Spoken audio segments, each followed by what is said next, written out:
కల్పించినటువంటి తండ్రి అయినటువంటి దేవునికి హృదయపూర్వకంగా కృతజ్ఞతాస్తుతులు తెలియజేస్తూ ఉంటున్నాము.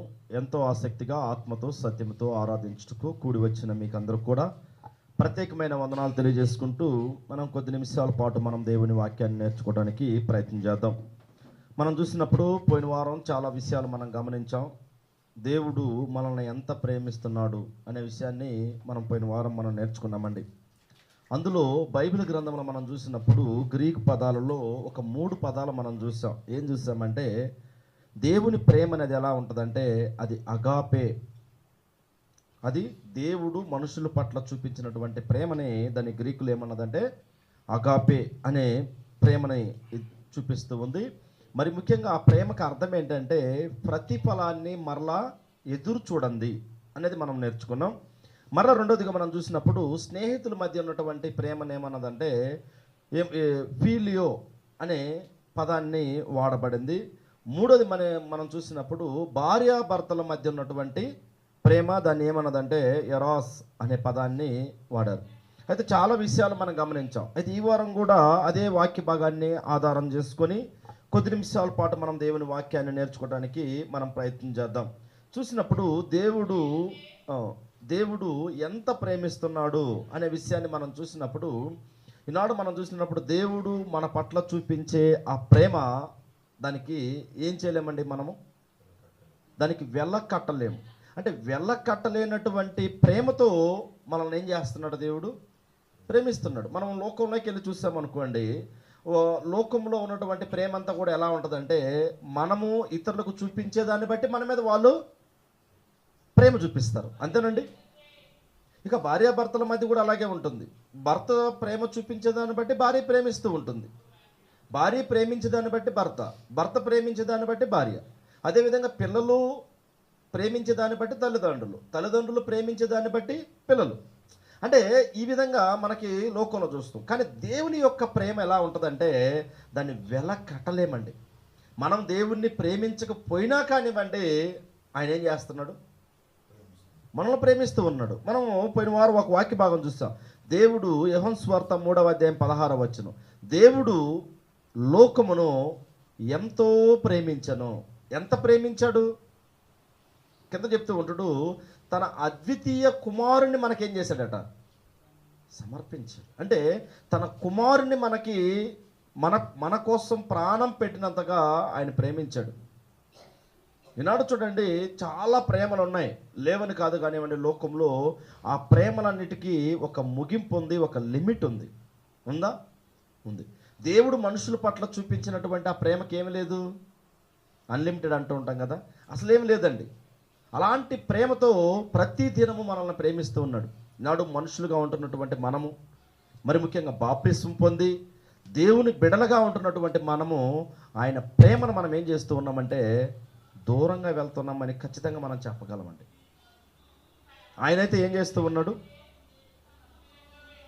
ఏం చేస్తున్నాడు, ప్రేమిస్తూ ఉన్నాడు. ఎంత ప్రేమిస్తున్నాడట దేవుడు. ఈనాడు చాలామందికి వచ్చే ప్రశ్నలు ఏంటంటే, ప్రేమించేది ఏముందండి, మేము కష్టపడి చదివాము, మంచి ఉద్యోగం వచ్చింది అంతే, అందులో దేవుని పాత్ర ఏముంది అంటారు. అంతేనండి, ఏమి లేదా, మేము కష్టపడి సంపాదించుకుంటున్నాం, మేము బ్రతకగలుగుతున్నాం. అంటే మనుషుల భావాలు ఎలా ఉంటాయంటే అంతా మాది మాది మాది, మేము చేయగలుగుతున్నాం కాబట్టి మేము బ్రతకగలుగుతున్నాం. కాదండి, ఆ దేవుని ప్రేమ అనేది మన పట్ల ఉండబట్టే మనము చాలా క్షేమకరమైనటువంటి జీవితాన్ని భూమి మీద ఏం చేస్తున్నాం, జీవించగలుగుతున్నాం. అన్నీ కూడా మనం అనుకునేవన్నీ కూడా మనం ఏం చేయగలుగుతున్నాం, నెరవేర్చుకోగలుగుతున్నాం. అయితే దేవుడు ప్రారంభంలో మనం చూసినప్పుడు ఈ మనుషుల్ని చేయకముందే దేవుని యొక్క ఆలోచన ఎలా ఉందంటే దేవుని పట్ల మనం చూసినప్పుడు చూడండి, ఆదికాండం మొదటి అధ్యాయము 28వ వచనం. ఆదికాండం మొదటి అధ్యాయము 28వ వచనంలో మనం చూసినప్పుడు దేవుని వాక్యం ఈ రీతిగా తెలియపరుస్తూ ఉంటుంది. బాగా గమనించాలి. ఇక్కడ దేవుడు వారిని ఆశీర్వదించను. ఎట్లనగా మీరు ఫలించి అభివృద్ధి పొంది విస్తరించి భూమిని నిండించి దానిని లోపరచుకొనిడి అంటున్నాడండి ఇక్కడ. అంటే దేవుని యొక్క ఆలోచనలు మనుషుల పట్ల ఎలా ఉన్నది? మీరు ఫలించి అభివృద్ధి పొంది భూమిని నిండించి దాన్ని లోపరచుకునండి. ఎంత ప్రేమించాడండి మరి దేవుడు ఆ విషయంలో మనం చూసినప్పుడు? ఎంత ప్రేమించాడు అంటే దానికి మనం చూసినప్పుడు ఈ ప్రపంచాన్నంతా కూడా దేవుడు సృజించినటువంటి ఈ ప్రపంచాన్నంతా కూడా ఎవరి కోసం అనేది అర్థమవుతుంది? మన కోసం. మనం అన్నీ అనుభవిస్తున్నామండి. ఉదయం లేచినప్పటి నుంచి దేవుడు ఇచ్చినటువంటి ప్రకృతిలో ఉన్నది ప్రతిదీ అనుభవిస్తున్నామా? అనుభవించడం లేదా? అనుభవిస్తున్నామా లేదండి? అనుభవిస్తున్నాం. ప్రతిదీ అనుభవిస్తున్నామని అర్థం ఏంటి? మనము ఫలిస్తున్నాం అంటే దేవుడు ప్రేమించి మనకిస్తున్నాడు. అయితే దేవుడు మనుషులు చేయకముందే దేవుని పట్ల మనుషుల యొక్క ఆలోచనలు ఎలా ఉండాలన్నది దేవుడు కోరుకుంటున్నాడంటే ఫలించి అభివృద్ధి పొంది భూమిని నిండించి దాన్ని ఏం చేయాలి? దాన్ని లోపరుచుకోవాలన్నది దేవుని యొక్క ఉద్దేశం మనుషుల పట్ల. అందుకే దేవుడు ఎంత ప్రేమిస్తున్నాడో మనుషులను అంటే మనం ఇక్కడ కొంచెం ముందుకెళ్ళి మొదటి సందర్భాన్ని మనం గమనిద్దాం. ఇక్కడ మొట్టమొదటగా తల్లి గర్భములో పుట్టినటువంటి బిడ్డలు కయ్యను హేబెలు, ఇద్దరు బిడ్డలు ఉన్నప్పుడు ఆ ఇద్దరు బిడ్డల్లో దేవుడు ఎవరిని ఎక్కువగా ప్రేమించాడు? ఎక్కువగా ఎవరిని ప్రేమించాడు? ఇద్దరిని ప్రేమించాడు. కానీ దేవుని ప్రేమని అందుకోలేక దేవునికి దూరం అయిపోయినటువంటి కయ్యను. కారణం ఏంటంటే ఇప్పుడు కూడా చూడండి, కుటుంబంలో పిల్లలు ఉంటారు, ఇద్దరు ముగ్గురు నలుగురు ఉంటూ ఉంటారు. నలుగురు ఒకే విధంగా ఉంటారా? ఉంటారా? ఉండరు. ఒకరు తల్లిదండ్రులు మాట వినే వాళ్ళు ఉంటారు, ఒక్కొక్కరు విననటువంటి వాళ్ళు ఉంటారు, ఒక్కొక్కరు ఎదురు తిరిగే వాళ్ళు అటువంటి ఉంటారు.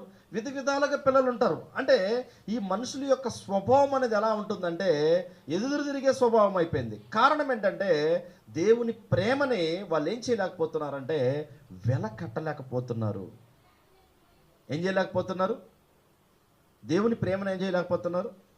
వెలకట్టలేకపోతున్నారు. దేవుడు ప్రేమించినటువంటి విధానం వాళ్ళకి ఎలా అంటే అది ప్రేమగా అనిపించలేక వాళ్ళు ఏం చేస్తున్నారంటే తిరస్కరిస్తున్నారని మనం చెప్పచ్చు. అయితే ఇక్కడ మనం చూసినప్పుడు కయ్యను హేబెలు విషయంలో మనము ఈ మొదటి సందర్భాన్ని మనం గమనిద్దాం.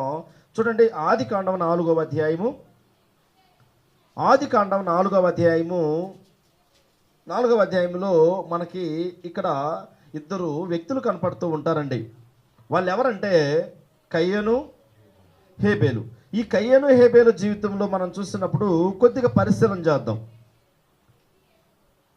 చూడండి, ఆదికాండం 4వ అధ్యాయము 3వ వచనం చూద్దాం. 3వ వచనం, కొంతకాలమైన తరువాత కయ్యను పొలము పంటలో కొంత యెహోవాకు అర్పణగా తెచ్చెను. ఏబేలు కూడా తన మందలో తొలచులులో పుట్టిన వాటిలో కురువిన వాటిని కొన్ని తెచ్చెను. యెహోవా ఏబేలును అతని అర్పణను లక్ష్య పెట్టెను. ఇక్కడ ఇద్దరు అన్నదమ్ములు ఉన్నారండి, ఒకే తల్లికి పుట్టినటువంటి బిడలు. ఈ ఒకే తల్లికి పుట్టినటువంటి బిడల్లో ఒకతను ఏం చేస్తున్నాడు? పొలాన్ని భూమిని సేద్యపరుస్తున్నాడు. మరొక అతను మందలు మేపుతూ ఉన్నాడు. బాగా గమనించాలి. ఇక్కడ ఈ మందలు మేపే ఆయన యొక్క ఉద్దేశాలు ఎలా ఉన్నాయి, ఈ పొలాన్ని సేద్యపరిచే ఆయన యొక్క ఉద్దేశాలు ఎలా ఉన్నాయి అనేది మనం చూసినప్పుడు కురువినటువంటి వాటిని ఏం చేస్తాడు? హేబెలు తీసుకొచ్చి దేవునికి అర్పణగా అర్పించాడు. మరి ఇక్కడ కయ్యను కూడా ఏం చేస్తాడు? కయ్యను కూడా దేవునికి తీసుకొచ్చి ఇచ్చాడు. ఈనాడు కూడా చూడండి, మనం ఏం చేస్తూ ఉంటామంటే ఉదాహరణకి మనకు ఒక జీతం వచ్చింది అనుకోండి, సంపాదన చేసినప్పుడు మందని వచ్చింది అనుకోండి, ద బెస్ట్ ఏముందో ఫస్ట్ మనం ఏం చేస్తాం? దేవునికి ఇస్తాం. ఎంతమంది మా విధంగా చేస్తామండి? బాగా గమనించండి. అలా ఇచ్చినటువంటి వారి యొక్క విధానం చూడండి ఎలా ఉంటుందో.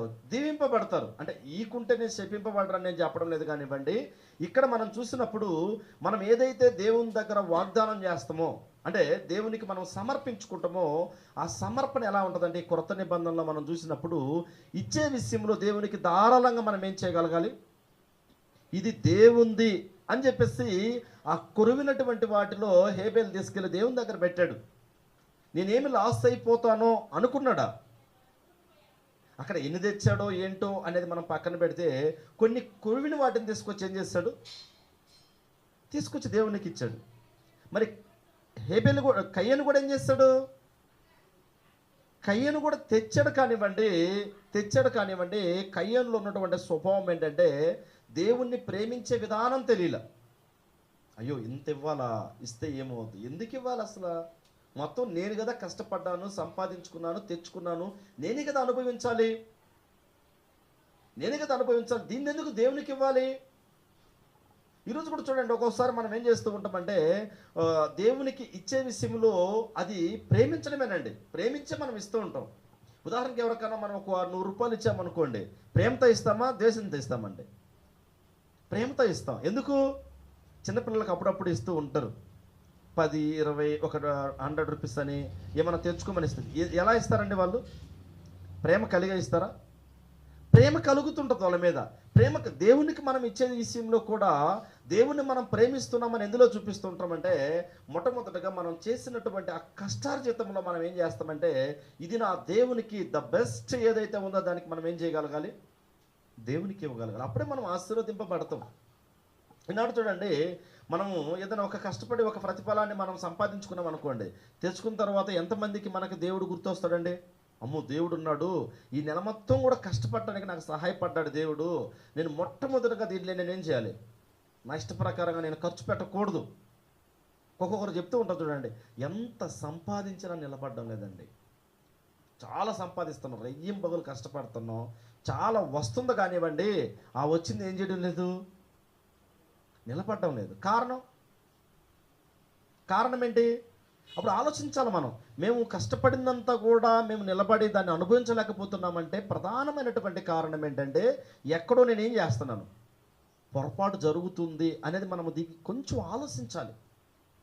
ఆలోచించినప్పుడు ఏమవుతుందంటే ఖచ్చితంగా మనము ఆ పొరపాటు మనం ఏం చేస్తామంటే దిద్దుకుంటాం. అయితే ఇక్కడ మనం చూసినప్పుడు 5వ వచనం, కయ్యోను, ఆదికాండం 4వ అధ్యాయం 5వ వచనం, కయ్యోను అతని అర్పణను ఆయన లక్ష్య పెట్టలేదు కాబట్టి కయ్యోను మిక్కిలి కోపము వచ్చి అతడు తన ముఖము చిన్నబుచ్చుకొనగా, యెహోవా కయ్యోనుతో, నీకు కోపమేలా, ముఖము చిన్నబుచ్చుకొని ఉన్నావేమి, నీవు సత్క్రియ చేసిన ఎడల తలనెత్తుకొనవా, సత్క్రియ చేయని ఎడల వాకిట పాపం పొంచి ఉండును, నీ ఎడల దానికి వాంఛ కలుగును, నీవు దానిని ఏలుదువనెను. అయితే బాగా గమనించాలి. ఇక్కడ గమనించినప్పుడు ఈ సత్క్రియ అంటే దేవునికి ఇచ్చే విషయం కావచ్చు, దాంట్లో మరలా వేరే వాళ్ళకి ఎవరికైనా కూడా ఇచ్చే దాంట్లో విషయం కావచ్చు, ఆ సత్క్రియ చేసే విషయంలో కయ్యను యొక్క హృదయం ఎలా లేదట? యథార్థంగా లేదు. కానీ హేబేలు యొక్క హృదయం యథార్థంగా ఉండబట్టే ఏం చేస్తాడు? దీవింపబడ్డాడు. చనిపోయినా కూడా దీవింపబడ్డాడండి హేబేలు. అంతేనా? చనిపోయినా కూడా ఎందుకు దీవింపబడ్డాడంటే, బ్రతికున్నటువంటి కాలంలో దేవుని యొక్క నియమం, ఆనాడు దేవుని యొక్క నియమం ఏమైతే ఉందో దానికి లోబడి కట్టుబడి ఉన్నాడు కాబట్టి దేవుడు హేబేల్ని ఏం చేస్తాడు? ప్రేమించాడు. మరి కయ్యను కూడా ప్రేమించాడు, కానీ ప్రేమించినటువంటి వ్యక్తి ఏమైపోయాడు? దేవునికి దూరం అవుతూ ఉన్నాడు. ఈరోజు కూడా చూడండి, ఒక్కొక్కరు ఎంత చెప్పినా కూడా వెళ్ళలేదనుకోండి, దూరం అవుతున్నారు అనుకోండి, ఏమవుతుంది ఆ విషయం? అలా చేస్తే ఏమవుతుందండి? ఖచ్చితంగా ఒక దినం ఏమవుద్ది? కష్టం అనేది వస్తుంది, కష్టాన్ని ఎదుర్కోవాల్సినటువంటి పరిస్థితి ఎదురవుద్ది. ఆ రోజు ఎంత మనం బాధపడ్డా కూడా తిరిగి వస్తుందండి ఆ కాలం? రాదు. కానీ కయ్యను చేసినటువంటి పొరపాటు వల్ల ఏమైపోయాడంటే దేవునికి దూరం అయిపోయాడు. దేవునికి దూరం అయిపోయాడు. అయితే దేవునికి దూరమయ్యి నీతిగా బ్రతుకుతున్నటువంటి హేబేల్ని చంపడానికి ముందుకెళ్ళిపోయాడు. ఈరోజు కూడా చూడండి, ఒక ఇద్దరు మనుషులు ఉన్నారనుకోండి, ఒకరు బాగున్నారు అనుకోండి, ఒకరు చెడుగా ఉన్నారనుకోండి, ఈ చెడుగా ఉన్నటువంటి వాళ్ళు మంచిగా ఉన్నటువంటి వారి మీద ఏం చేస్తారు? బాధపడరా? సరే పని ఈ విధంగా చెప్తాం. ఒక అతను బాగా ఎదుగుతూ ఉన్నాడు, ఒక అతను క్షీణించిపోతూ ఉన్నాడు. ఈ ఎదిగే అతని పైన ఈ క్షీణించిపోతున్నటువంటి ఇతను ఏమి బాధ ఉండదా? కొంతమంది పిల్లలు ఉంటారు చూడండి, మా పిల్లలకి ఎంత కష్టపడి పెంచానండి వాళ్ళని, ఎంత కష్టపడి ఏది తక్కువ లేకుండా చేశాను, ప్రతి దాంట్లో ఫెయిల్ అవుతున్నారు. ప్రతిసారి ఫెయిల్ అయిపోతున్నారు. వాళ్ళు దేంట్లో పనికి రాకుండా అయిపోతున్నారు. కష్టపడి మరలా ఏం చేశాను వాళ్ళని, నేను కష్టపడి సాగుతున్నాం. మరలా కొంతమంది పిల్లలు ఉంటారు, ఏమి కష్టపడలేదు, హ్యాపీగా చదువుకొని బాగా పైకి వస్తూ ఉంటారు. అలా వస్తూ ఉన్నారు అనుకోండి, ఈ చదవనటువంటి పిల్లలు ఈ చదివే పిల్లలను చూసి ఏం నేర్చుకుంటారు, మేము కూడా కొంచెం మనసు పెట్టి చదివితే బాగుండు కదా అనుకుంటారు. అంటే ఇక్కడ కష్టం కానివ్వండి, మీరు అంటే కొంత విలేజ్ వైపు కానీ చూస్తున్నారు అనుకోండి, ఈ చదవనటువంటి పిల్లల యొక్క పరిస్థితి ఎలా ఉంటుందంటే, గేదెలకు పంపించడం, ఈ పొలం పనులకు పంపించడం చాలా ఇబ్బందిగా ఉంటుంది. వాళ్ళ యొక్క పరిస్థితి ఉంటుందా? కానీ ఇక్కడ హేబేలు కూడా మనం చూసినప్పుడు దీవింపబడటానికి ప్రధానమైనటువంటి కారణం ఏంటంటే, యథార్థం కలిగి ఉన్నాడండి దేవుని ఎడల. దేవుడు అతన్ని ఏం చేశాడు, ప్రేమించాడు. అయితే ఇక్కడ మనం చూసినప్పుడు కొంచెం ముందుకెళ్ళి 14వ వచనం, 4వ అధ్యాయం 14వ వచనం. నేడు ఈ ప్రదేశం నుండి నన్ను ఎల్లగొట్టుతివి, నీ సన్నిధికి రాకుండా వెలివేయబడి దిగులు పడచు భూమి మీద దేశదిమ్మరనై ఉందును. కావున నన్ను కనుగొనను వాడెవడో వాడు నన్ను చంపునని యెహోవా తనెను. భయపడుతూ ఉన్నాడు. ఇప్పుడు నేను దేవునికి దూరం అయిపోయాను, దేశదిమ్మరై తిరుగుతూ ఉన్నాను నేను. కారణం, యథార్థ హృదయంతో దేవుని ఏం చేయలేకపోయాడండి, ప్రేమించలేకపోయాడు. అయితే ఇక్కడ 15వ వచనం చెప్తున్నారు, అందుకు యెహోవా అతనితో, కాబట్టి ఎవడైనను కయ్యనును చంపిన ఎడల వానికి ప్రతిదండన 7 అంతలు కలుగునను, మరియు ఎవడైనను కయ్యనును కనుగొని అతన్ని చంపకుండానట్లు యెహోవా అతనికి గుర్తు వేశాను. అయితే దేవుడు ఏం చేశాడంటే, తమ్ముణ్ణి చంపింది కరెక్టే కానివ్వండి, అయితే బలికి బలి ఏం చేయకూడదు, చంపినటువంటి వారిని మరలా హత్యకు హత్య చేయకూడదు అనేది దేవుడు ఏం చేశాడంటే చెప్పాడండి.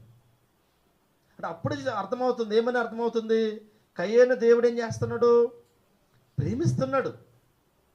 దేవుడు ఎంత ప్రేమించినా కానివ్వండి, మనుషులు ఒక్కొక్కసారి ఏం చేస్తారంటే దేవుని దగ్గర నుంచి దూరం అవుతూ ఉంటారనమాట.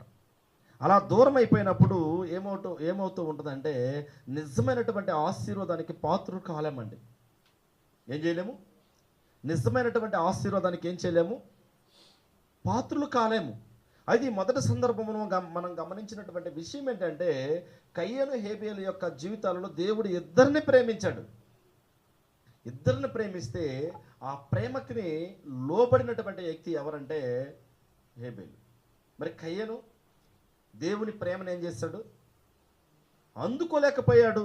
అని తర్వాత ఇంకొంచెం ముందుకు వచ్చిన తర్వాత మనము ఇక్కడ ఇదే సంతతిలో నుంచి నోవాహు అనే ఒక భక్తుడు వస్తాడండి. ఎవరు? నోవాహు. దాదాపు భూమి పుట్టిన తర్వాత 1656 సంవత్సరాలకి నోవాహు అనే భక్తుడు ఈ భూమి మీదకి వచ్చాడు. ఈ భూమి మీదకి వచ్చిన తర్వాత నోవాహును దేవుడు ప్రేమించాడు అనేది నిరూపించగలిగాడండి. ఎవరు నిరూపించగలిగాడు? దేవుడు నన్ను ప్రేమిస్తున్నాడు, దేవుడు నన్ను ఆశీర్వదిస్తున్నాడు అని చెప్పేసి నోవాహు నిరూపింపగలిగాడు, చూపించుకున్నాడు. ఒకసారి మనం చూసినప్పుడు ఆదికాండం 6వ అధ్యాయం చూడండి. ఆదికాండం 6వ అధ్యాయము 5వ వచనాన్ని మనం చూసినప్పుడు దేవుని వాక్యం ఈ రీతిగా తెలియపరుస్తూ ఉంటుంది.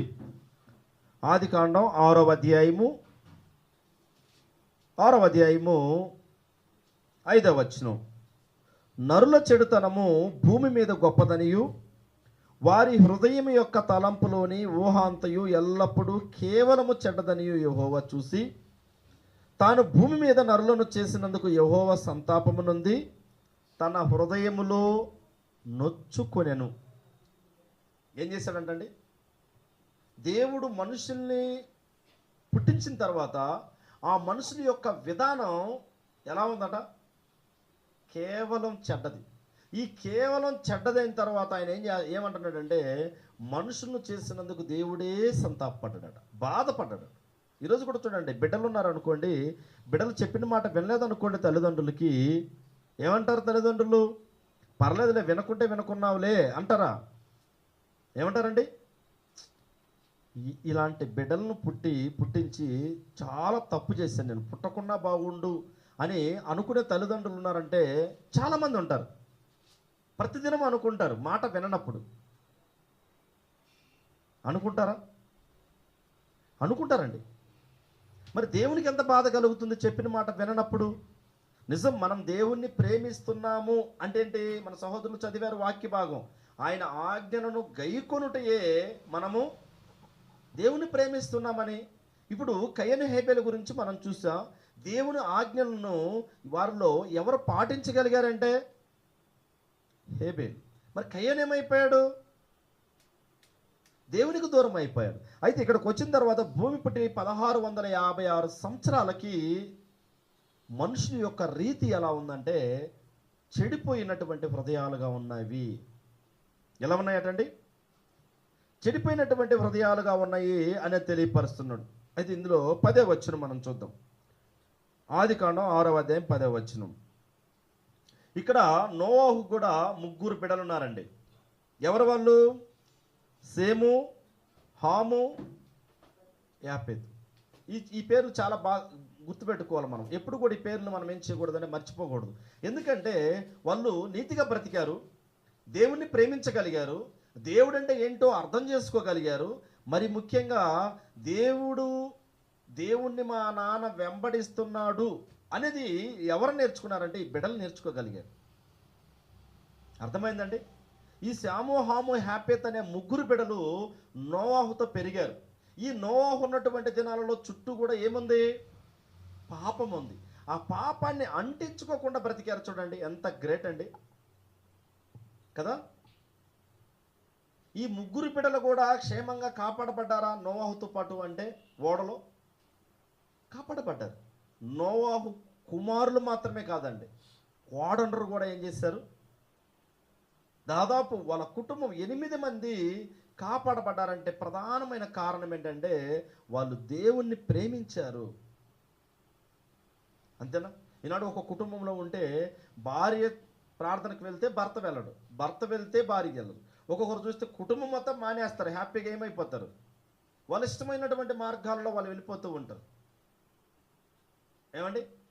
కానీ ఇక్కడ 3 బిడ్డల్ని నీతిగా పెంచగలిగాడంటే ఎంత ప్రేమించుంటాడు దేవుణ్ణి. ఈరోజు ఒకరిద్దరు బిడ్డల్ని పెంచాలి, ఒకరే చాలనుకుంటున్నారు. ఇప్పుడు ఒక్కరైతే నీట్గా పెంచుకోవచ్చండి అనుకుంటున్నారు.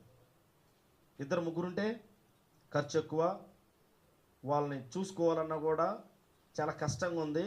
బాబు కావచ్చు, పాప కావచ్చు, అది ఎవరైనా కూడా పర్లేదు, ఒకరుంటే చాలనుకుంటున్నాడు.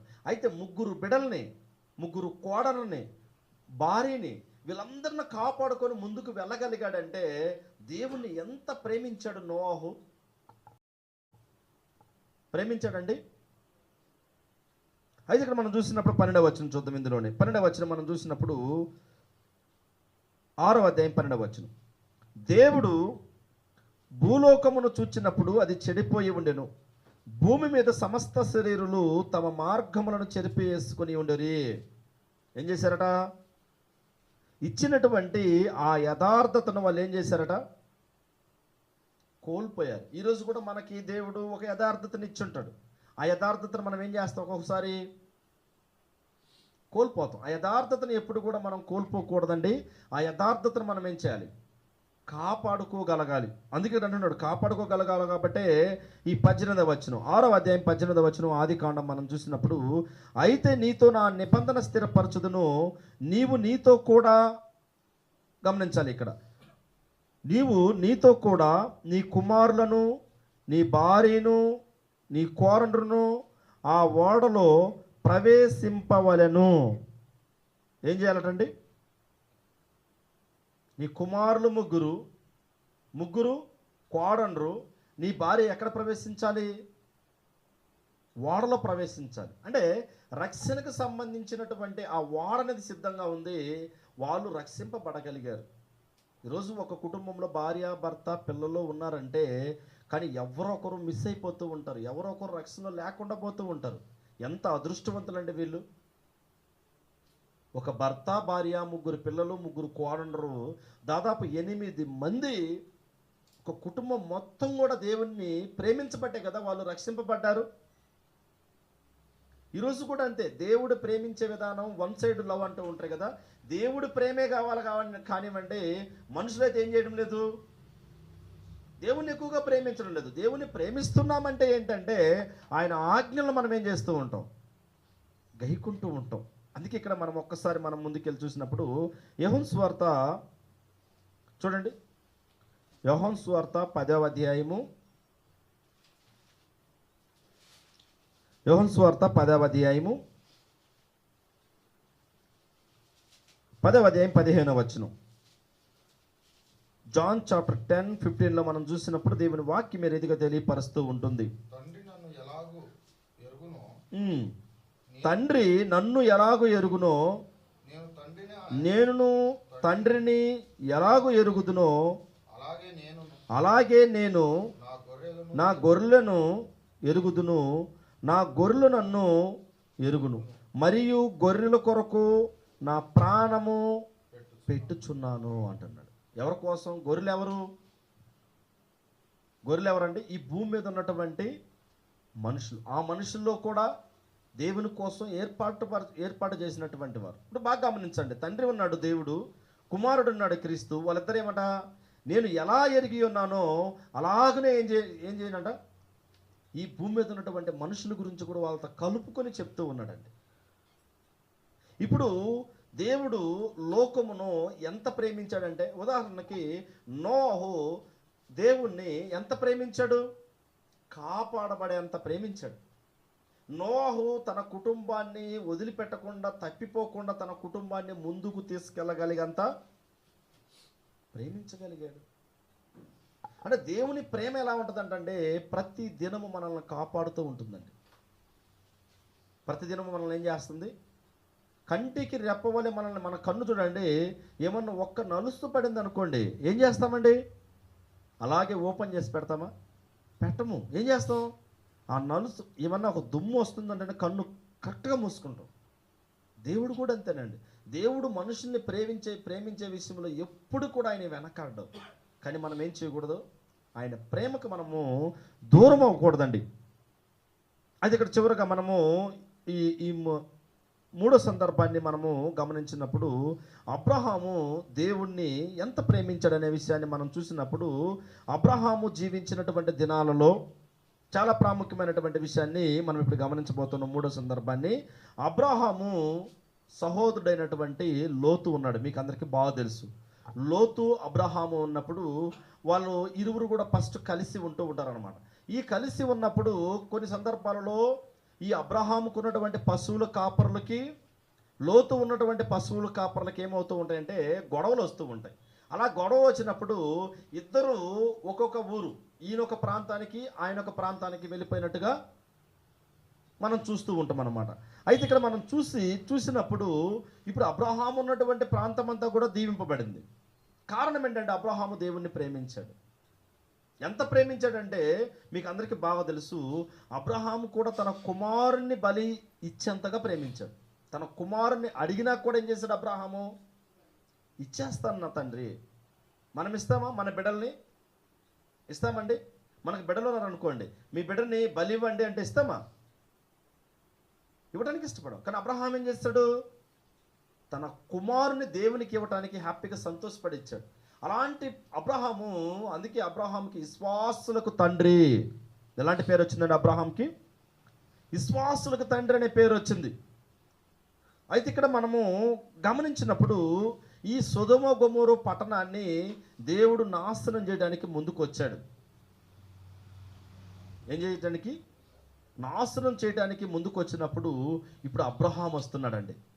అబ్రహాం వచ్చి ఏం మాట్లాడుతాడంటే, ఒకసారి మనం చూసినప్పుడు ఆదికాండం 18వ అధ్యాయము 24వ వచనం, 23 నుంచి చూద్దాం. ఆదికాండం 18వ అధ్యాయం 23వ వచనం. అప్పుడు అబ్రహాము సమీపించి ఇట్లనెను, దుష్టులతో కూడా నీతిమంతులను నాశనము చేయుదువా అని అడుగుతూ ఉన్నాడు. ఈ దేని విషయంలో అంటున్నాడు? తన సహోదరుడైనటువంటి లోతు ఉన్నాడు. ఆ లోతును బట్టి అబ్రహాము ఏమంటున్నాడంటే, అయ్యా దుష్టులను నాశనం చేస్తున్నావు నిజం, ఈ దుష్టులతో పాటు నీతిమంతులను కూడా నాశనం చేస్తావా? అంతే కదండి. మీరు బాగా గమనించండి, కొన్ని వరి పంట వేసుకుంటాం. ఆ వరి పంటలో కొన్ని దినాలకు ఏమవుతూ ఉంటాయంటే కలుపు మొక్కలు వస్తుంటాయండి. కొన్ని దినాలకు ఏమవుతాయి? కలుపు మొక్కలు. మీరు బాగా గమనించండి, ఆ కలుపు మొక్కలు తీసే సమయం ఒకటి వస్తుంది. ఎప్పుడంటే అప్పుడు వెళ్ళి తీస్తారా? రైతు తీస్తారా? ఎప్పుడంటే అప్పుడు వెళ్ళి ఆ కలుపు మొక్కలు పెరగటానికి, ఆ కలుపు మొక్కలు పెరికి వేయటానికి రైతు పనివారిని పంపించడు. మరి ఏం చేస్తాడు? దానికంటూ ఒక సమయం వస్తుంది. దానికంటూ ఒక సమయం వచ్చినప్పుడు అప్పుడు కూలి వాండర్ని పెట్టేసి ఆ కలుపు మొక్కలు మొత్తం కూడా వేరు పడేయండి అని చెప్తారు. అంతేనా? ఇక్కడ కూడా మనం చూసిన అబ్రహాం గారు అడుగుతున్నటువంటి ప్రశ్న మీకు అర్థమవుతుందండి. ఏమంటున్నాడు? అయ్యా, నీతిమంతులతో పాటు దుష్టులుంటే ఇద్దరిని కలిపి నాశనం చేస్తావా? చేస్తాడా దేవుడు ఆ విధంగా? మరి నోవాహు దగ్గర మనం పరిశీలన చేసాం. నోవాహు ఉన్నటువంటి స్థితిలో నీతిమంతులను మాత్రం దేవుడు ఏం చేశాడు? సపరేట్గా వాళ్ళని కాపాడుకున్నాడు. మరి దుష్టులందరిని కూడా నాశనం చేశాడు. ఈ దుష్టులను కూడా దేవుడు ప్రేమించాడు ఫస్ట్. కానీ వీళ్ళు ఏం చేయడం లేదు? చెవి ఎక్కడం లేదు. మనం ఇక్కడ చూడబోతాం. చెవి ఎక్కినటువంటి వారిని ఏం చేస్తాడు దేవుడు? ఒక్కొక్కరు తల్లిదండ్రులు మనం చూసినప్పుడు ఒక బిడ్డ ఉన్నాడు అనుకోండి, చేయరానటువంటి పని చేశాడు అనుకోండి, ఏం చేస్తాడు? మరి చేయరానటువంటి పని చేశాడు అనుకోండి, ఏం చేస్తాడు? నా బిడ్డ అనటానికి వీడిని బట్టి నేనేం చేస్తున్నాను? బాధపడుతున్నానండి. మరి దేవుడండి, దేవుడు బాధపడ్డా? బాధ ఉండదు ఆయనకి మన పట్ల అంటే? ఖచ్చితంగా బాధ ఉంటుంది. ఎందుకు బాధపడుతుంటుందంటే ప్రేమిస్తున్నాడు కాబట్టి ఆయన బాధపడుతున్నాడు మన పట్ల. మనం దేవుని స్వరూపము పోలిక కాబట్టి ఆయన మన పట్ల బాధపడుతూ ఉన్నాడు. ఇప్పుడు అబ్రహాం కూడా లోతును వదిలిపెట్టి ఆయన బయటకు ఆయన ఉండొచ్చు. అబ్రహాంకి విషయం తెలుస్తున్నాగానే దేవుని సన్నిధి దగ్గరికి వెళ్ళాడు. లోతు గురించి ప్రార్థిస్తున్నాడు. ఎప్పుడైనా మనం ప్రార్థన చేస్తాం ఆ విధంగా? మన సహోదరులు కావచ్చు, ఎవరైనా ఇబ్బందుల్లో ఉన్నారు, సమస్యల్లో ఉన్నారు, వాళ్ళ గురించి మనం ప్రార్థన చేస్తామండి? చేయాలి. ఇదిగో పలాని కుటుంబం, పలాని వాళ్ళు ఇలాంటి సమస్యలో ఉన్నారు తండ్రి, ఆ సమస్య నుంచి మనం ఏం చేయాలి? వాళ్ళని ఆ సమస్య నుంచి విడిపించు తండ్రి అని మనం దేవుణ్ణి అడగగలగాలి. అలాంటి ప్రేమ కలిగి ఉన్నాడండి అబ్రహాము లోతు పట్ల. అలా ప్రేమ కలిగి ఉండబట్టే దేవుని సన్నిధికి వెళ్ళి మాట్లాడుతూ ఉన్నాడు. ఏమని మాట్లాడుతున్నాడు? అప్పుడు అబ్రహాము సమీపించట్లా నేను ఏమంటున్నాడు? దుష్టులతో కూడా నీతిమంతులు నాశనం చేస్తావయ్యా. అంటే ఇప్పుడు దుష్టుల్ని నాశనం చేయడానికి దేవుడు సిద్ధంగా ఉన్నాడు అనేది ఎవరికి అర్థమైంది? అబ్రహాంకి అర్థమైంది. ఈ దుష్టుల్ని నాశనం చేస్తాడనేది అబ్రహాంకి అర్థమైనప్పుడు అందులో ఎవరు కనపడుతున్నారు ఇప్పుడు అబ్రహాంకి? నీతిమంతుడైనటువంటి లోతు. ఈ నీతిమంతుడైనటువంటి లోతును కూడా దేవుడు నాశనం చేస్తాడని దేవుణ్ణి అడుగుతున్నాడు. కానీ దేవుడు అలాంటి మనస్సు కలిగినటువంటి వాడు కాదండి. మనుషుల మాదిరి కాదు. మనుషులు ప్రేమిస్తే ప్రేమిస్తారు, ఏమన్నా ద్వేషిస్తే ద్వేషిస్తారు. దేవుడు మాత్రం ఎప్పటికీ మనుషుల్ని ప్రేమిస్తూనే ఉంటాడు. కానీ మాట వినప్పుడు దేవుడు కూడా ఏం చేస్తాడు? ఏం చేయడు కదా. దానికి తగినటువంటి ప్రతిఫలం ఉంటుంది. అయితే ఇక్కడికి మనం వెళ్ళినప్పుడు 24వ వచనం, ఆదికాండం 18వ అధ్యాయం 24వ వచనం, ఆ పట్టణములో ఒకవేళ 50 మంది నీతిమంతులుండినల్లా దానిలోనున్న 50 మంది నీతిమంతులను ఆ పట్టణమును నాశనము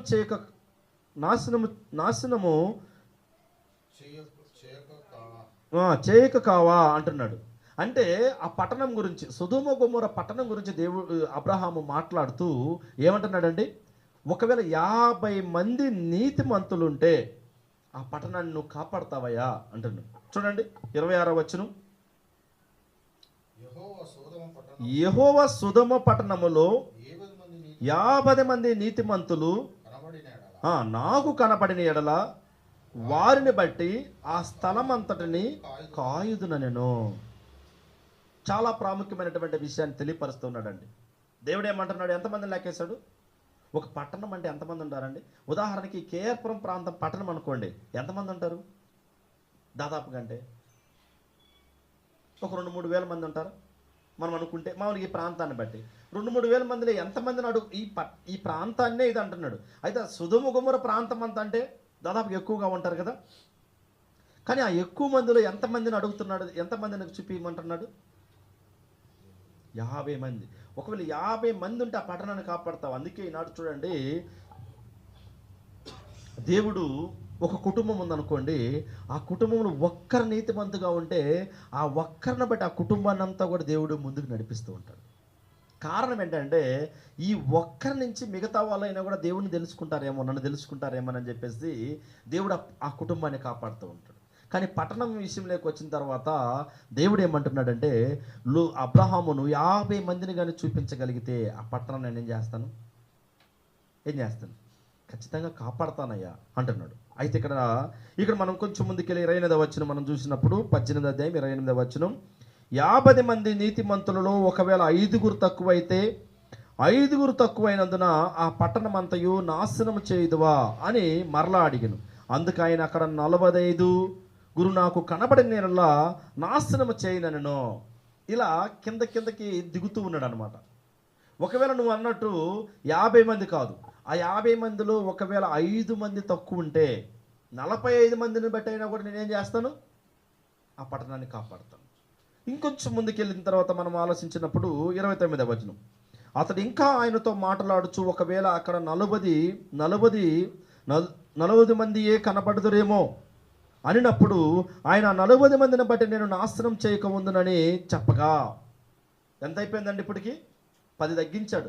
ఒక పట్టణంలో 40 మంది నీతిమంతులను నువ్వు చూపించగలిగితే ఆ పట్టణం నేనేం చేస్తాను, నాశనం చేయకుండా ఉంటాను అంటున్నాడు.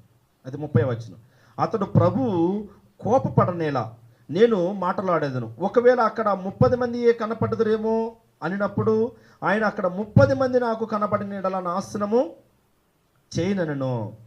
మళ్ళీ ఎంతకు వచ్చాడంటే మరలా 30 మంది కానీ అబ్రహామును చూపించగలిగితే ఆ పట్టణంలో ఆ 30 మందిని బట్టి ఆ పట్టణాన్ని నేనేం చేస్తాను, కాపాడతాను. అయితే అందుకు అతడు 31వ వచనం, ఇదిగో ప్రభువుతో మాట్లాడ తెగించితిని ఒకవేళ అక్కడ 20 మంది కనపడదురేమో అనినప్పుడు ఆయన 20 మందిని బట్టి నాశనం చేయకుందును. మరలా ఎంతకు వచ్చాడండి?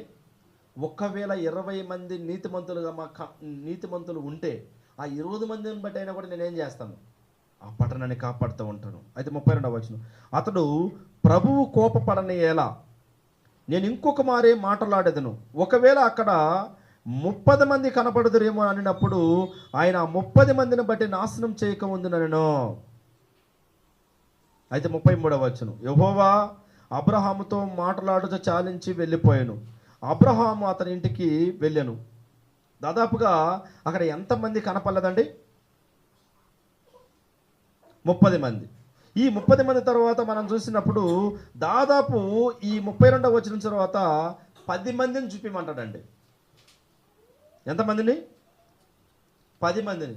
అంటే ఆ పట్టణంలో 10 మంది కూడా నీతిమంతులు లేరా? ఎంతకు వచ్చాడండి? 50 మంది చెప్పాడు, 45 మంది, 40 మంది, 30 మంది, 20 మంది, చివరికి ఎంతమంది లేరట? 10 మంది కూడా ఆ పట్టణంలో నీతిమంతులు లేడు. అయితే దేవుడు ఆ పట్టణాన్ని అంతా కూడా ప్రేమిస్తూనే ఉన్నాడు. కానీ దేవునికి ప్రచండమైనటువంటి కోపం వచ్చిందండి. ఏమొచ్చింది? కోపం వచ్చింది.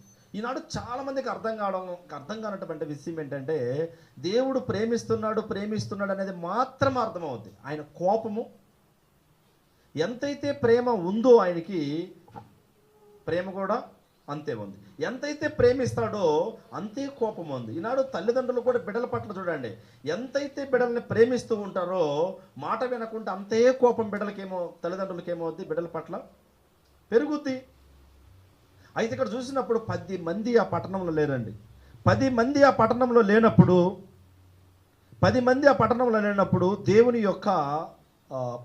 దేవుని యొక్క ఎలా ఉందండి కోపము? మీరు సొదొమ గొమొర్రా పట్టణం గురించి మీరు ఇంటికి చదవండి. ఇంటికి వెళ్ళినప్పుడు చదివినప్పుడు దాదాపు నేల మొలకలతో కూడా దేవుడు నాశనం చేశాడు ఆ పట్టణాన్ని. కారణం, ఫస్ట్ బాగా ప్రేమించాడు, సమృద్ధిమైనటువంటి ఆహారం ఇచ్చాడు, సమృద్ధిగా వాళ్ళు బిడ్డలను కంటున్నారు, కుటుంబాలు నడిపిస్తూ ఉన్నారు, అన్నీ జరుగుతున్నాయి కావాలండి. వాళ్ళ ఇష్ట ప్రకారంగా వాళ్ళు చేస్తున్నారు. ఈరోజు కూడా చూడండి, మన కుటుంబాలలో మన ఇష్ట ప్రకారం ఏది చేయకూడదండి. దేవుని చిత్తం ఏంటో అడగాలి. ఒక కుటుంబాన్ని ప్రారంభించిన తర్వాత కావచ్చు, ప్రారంభించినటువంటి కుటుంబాలు, బిడ్డలు ఉన్నటువంటి కుటుంబాలు కావచ్చు, దేవుణ్ణి అడగాలి, తండ్రి ఈ విషయాన్ని బట్టి మీ ఉద్దేశం ఏంటి? ఈ విషయాన్ని బట్టి మీదుగో మేము ఈ పని చేయాలనుకుంటున్నాం, మీ ఉద్దేశం ఏంటి తండ్రి అని మనం దేవుని నిర్ణయాన్ని తీసుకోగలగాలి. ఎంతమంది ఆ విధంగా మనం తీసుకోగలుగుతున్నామంటే దేవుని యొక్క నిర్ణయం అంటే ఏదైనా ఒక పని చేయాలంటే చూడండి అలాగే ప్రారంభిస్తున్నారు, అంతే కదా. ఏదైనా ఒక వస్తువు తెచ్చుకోవాలంటే అలాగే తెచ్చుకొని వాడేసుకుంటాం. ప్రతిదీ చూడండి దేవుడు గుర్తొస్తాడంటే ఒక్కోసారి భోజనం చేస్తూ ఉంటాం, ప్లేట్లోకి వచ్చింది అనుకోండి అలాగే తింటూ ఉంటాం. ప్రతి విషయంలో మనం దేవునికి ఏం చేయగలగాలండి? థ్యాంక్స్ చెప్పగలగాలి. ఎందుకంటే ఆయన మనల్ని ప్రేమిస్తున్నాడు కాబట్టి. ఈ సొదొమ గొమొర్రా పట్టణంలో మనం చూసినప్పుడు ఒక్క నీతిమంతుడైనటువంటి ఆ లోతు కోసం దాదాపు వాళ్ళ భార్య కూడా తప్పిపోయిందండి. ఎవరి భార్య? లోతు గారి యొక్క భార్య కూడా తప్పిపోయింది.